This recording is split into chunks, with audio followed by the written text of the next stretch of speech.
corners of his mouth. "Yeah, I guess," he said.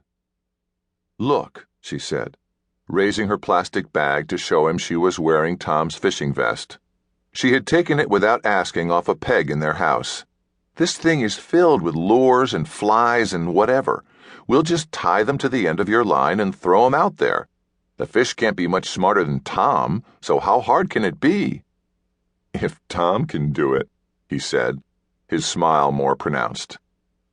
That was when they heard a motor rev and die, the sound muffled by the roar of the foamy water.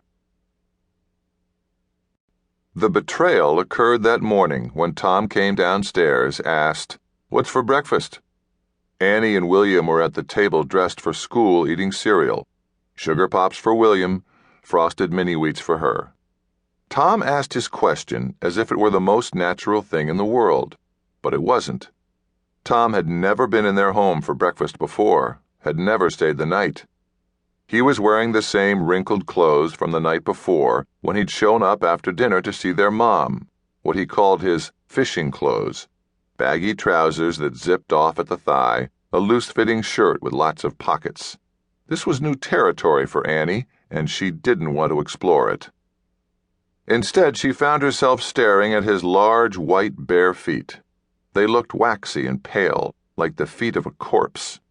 But his toes had little tufts of black hair on their tops, which both fascinated and disgusted her. He slapped them wetly across the linoleum floor. "Where's your mom keep the coffee?" he asked. William was frozen to his chair, his eyes wide and unblinking, his spoon poised an inch from his mouth, Sugar Pops bobbing in the milk. William said, "On the counter, in that canister thing?" Tom repeated, "canister thing," to himself with good humor and set about making a pot of coffee. Annie bored holes into the back of his fishing shirt with her eyes. Tom was big, buff, always fake friendly, she thought. He rarely showed up at their house without a gift for them, usually something lame and last minute like a Slim Jim meat stick or a yo-yo he bought at the convenience store at the end of the street. But she'd never seen him like this. Disheveled, sleepy, sloppy, talking to the two of them for the very first time like they were real people who knew where the coffee was. "What are you doing here?" she asked. He turned his head. His eyes were unfocused, bleary. "Making coffee?" "No, I mean in my house." William finally let the spoon continue its path. His eyes never left Tom's back. A drip of milk snaked down from the corner of his mouth and sat on his chin like a bead of white glue. Tom said, "Your house? I thought it was your mother's house." All jolly he is, she thought angrily.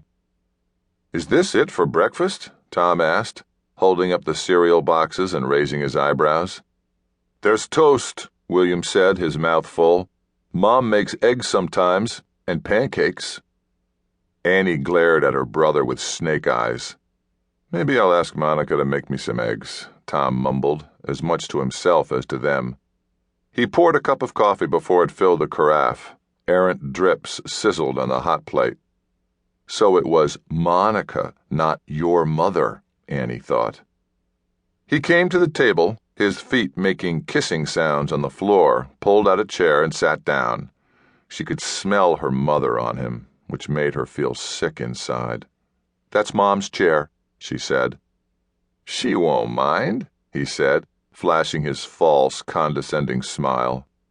To him, they were children again, although she got the feeling Tom was just a little scared of her. Maybe he realized now what he'd done, maybe not. He pointedly ignored Annie, who glared at him, and turned to William. "School, eh?" Tom said, reaching out and touseling the boy's hair. William nodded, his eyes wide. "Too bad you can't take the day off and go fishing with me. I really got into some nice ones last night before I came over. 15, 16-inch trout. I brought a few to your mom for you guys to have for dinner." "I want to go," William said, swelling out his chest. "I've never gone fishing, but I think I could do it." "You bet you could, little man," Tom said, sipping the hot coffee. He gestured toward the cluttered mud.